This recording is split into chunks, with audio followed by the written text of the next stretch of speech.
siku zote za maisha yangu, nami nitakaa nyumbani mwa Bwana milele.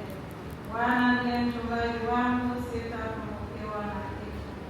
Bwana ndiye mchungaji wangu, sitapungukiwa na kitu.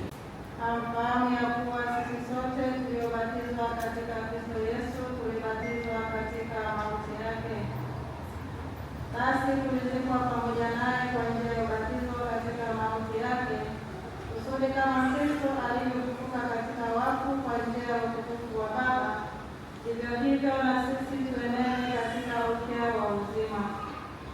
Kwa maana kama tulivyounganika naye katika mfano wa mauti yake, kadhalika tutaunganika kwa mfano wa kufufuka kwake, tukijua neno hili, ya kuwa utu wetu wa kale ulisulubishwa pamoja naye, ili mwili wa dhambi ubatilike, tusitumikie dhambi tena, kwa kuwa yeye aliyekufa amehesabiwa haki mbali na dhambi.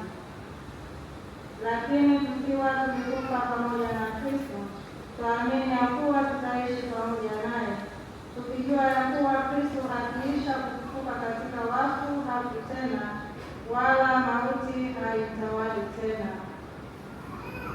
Neno la Bwana. Wimbo wa katikati, kiitikio: Bwana ndiye mchungaji wangu, sitapungukiwa.